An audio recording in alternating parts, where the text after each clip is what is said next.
é uma coisa que você tem que pensar o que você vai conseguir sustentar ao longo de pelo menos 10, 15, 20 anos e Eu que vai diria até mais. E até mais, às vezes, né?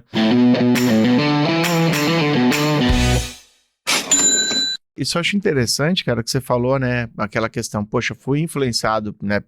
Talvez pelo pai, né? Uhum. Para poder cair numa área cirúrgica, porém escolhi uma área mais light, porque, pô, entrei lá numa colectomia e foi um negócio que foi desgastante ali, né?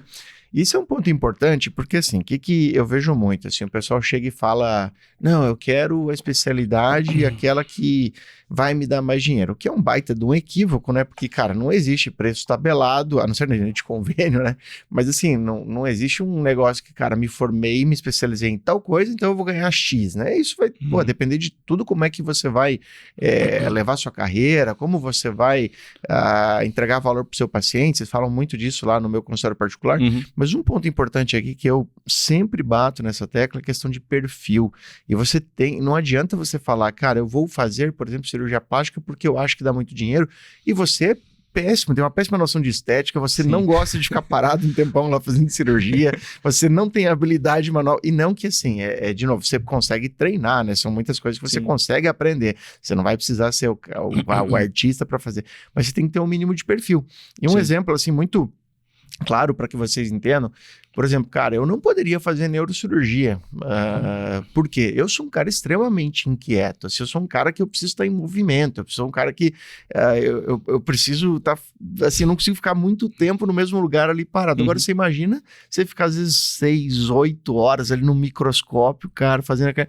Não ia dar pra mim, cara. Então tem que ter muito foco, né? Tem que ser. Exato. Então, então você tem que sempre, quando você pensar em questão de especialidade, não pensar só nessa questão de essa daqui vai me dar dinheiro e tal. Pensa se você tem perfil pra isso, senão você vai ser infeliz e possivelmente não seja um bom especialista ali na área. Exatamente. É que a galera pensa muito a curto prazo, né? Porque a galera olha e enxerga as especialidades como se fossem potinhos de ações, ou sei lá. Exato. Tenta enxergar valores, né, nas especialidades. E aí o que eu sempre falo pra galera, que a gente atende muito especialista já formado, mas às vezes tem a gente até em transição de carreira. A gente trouxe até, por exemplo, o Paulo, que é um colega que fez oftalmo, e aí fez oftalmo de residência, e depois fez medicina esportiva de residência. Então, mudou totalmente o escopo dele e tal. É uma coisa que você tem que pensar o que você vai conseguir sustentar ao longo de pelo menos 10, 15, 20 anos. E eu que vai diria até mais. E até mais, às vezes, né? Mas que minimamente te faça uma pessoa feliz, né? Que você trabalha com o que você gosta. E que tenha um match ali, né? Com as habilidades naturais que você já tem. E com o que te brilha os olhos também, no final das contas. Porque tem muita gente, por exemplo, que chega pra gente no meu consultório particular, que é médico de família, por exemplo, que é uma especialidade que tradicionalmente não é aquela coisa que... Eu nunca vi nenhum estudante que chega no primeiro ano de faculdade e quer ser médico de família, né? Ele se encanta depois, passando pelos estágios, exatamente, né? E tudo mais assim, difícil o cara que chega já, né? Já. Geralmente o cara chega com a ideia que quer ser neurocirurgião, cirurgião, não sei o quê. Isso, exato. Então a gente tem uma ideia muito romantizada, né, da medicina, muito platônica quando a gente começa ali nos primeiros 2, 3 anos. E aí depois a gente vai amadurecendo. Então eu acho que essa questão da especialidade é muito isso que você falou, né? Existir um match entre suas habilidades naturais e suas potencialidades, o que você faz de melhor. E o que você de fato gosta também, né? Porque tem muita gente que fala que trabalho não necessariamente você precisa gostar, então tem que pagar essas contas, mas eu acho que você tem que pagar essas contas emocionais também. Exato, cara. Não, porque você imagina você, trabalhar com um negócio que você detesta ali todo dia. Um negócio que não te dá prazer.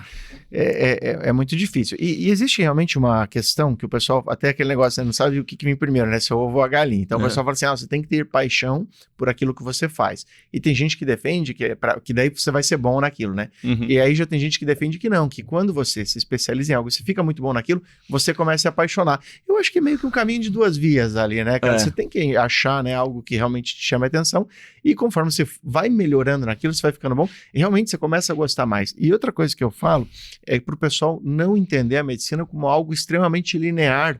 Então, assim, poxa, escolhi essa especialidade, eu vou trabalhar só com isso e pro resto da vida. Você deu o exemplo aí do seu amigo que fez oftalmo e depois medicina do esporte.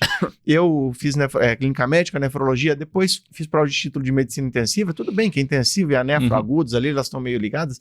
Mas, por exemplo, cara, desde a residência, eu nunca fui muito fã de sala de hemodiálise, de trabalhar ali, entendeu? Na sala de hemodiálise. Não era o que me chamava atenção. Mas você trabalhou, né? Trabalhei, exato, mas não era o que eu mais gostava. Eu gostava do quê? Eu gostava muito de nefroagudos. Era o que me encantava. O paciente de UTI, com injúria renal aguda e tal. Isso. E, cara, depois quando eu terminei a nefro, eu montei um serviço de agudos. Então, eu trabalhava muito mais com agudos do que com sala de hemodiálise. Por exemplo, até hoje, são mais de uma década aí como nefrologista, eu não tenho um turno fixo em sala de hemodiálise. Por quê? Porque eu optei por ir por outros caminhos. Então, isso é uma coisa que você tem que também colocar na cabeça, que você pode, dentro da sua própria especialidade, fazer coisas diferentes. Pô, na medicina do esporte, imagino que você tem um monte um leque muito grande de coisas que você pode trabalhar, né? É o que eu falo, assim, a gente... independente da especialidade, existe um universo de possibilidades de área de atuação, né? Todas as possibilidades permitem, todas as especialidades permitem isso. Então, você pega a psiquiatria, você pode trabalhar com psiquiatria infantil, psiquiatria forense e psiquiatria de idosos, né? Que é a tal da psicogeriatria, né? Na medicina esportiva, a gente pode trabalhar com desde o cara que quer performance na academia, quer um resultado estético, até o cara que é corredor de rua, quer um resultado de performance, e até um idoso que está sarcopênico. Então, acho que isso é muito importante, tá? E tem muita gente que sofre, às vezes, por conta da escolha de especialidade, e existe um overlap, né?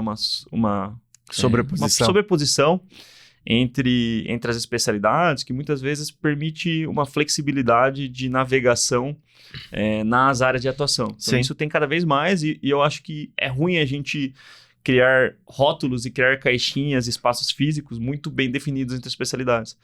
E cada vez mais os pacientes, principalmente no contexto do particular, eles olham para você como o médico que resolve o problema X, o médico que é bom em resolver o problema Y. Exato. E não necessariamente o ortopedista, o cardiologista, o endócrino. Então, eu percebo que, às vezes, a especialidade é uma questão muito mais de ego e de moral na rodinha ali entre os médicos, do que, às vezes, o real propósito que você tem, né, como médico, e você encontrar o que você gosta de fazer. Mas não é uma coisa muito óbvia. Eu acho que depois que a gente forma, a gente vai amadurecendo, né? A gente vai tendo um pouco essa questão da jornada do autoconhecimento, vai entendendo quem a gente é e que de fato a gente gosta e que não gosta. E eu acho que a gente precisa se experimentar um pouco, precisa viver um pouco de tudo para ver realmente, de tudo que eu já vivi até agora, o que os pacientes mais deram feedbacks positivos, o que eu tive maior resultado, o que tem me dado mais orgulho de tudo que eu estou conseguindo trazer de valor mesmo para as pessoas.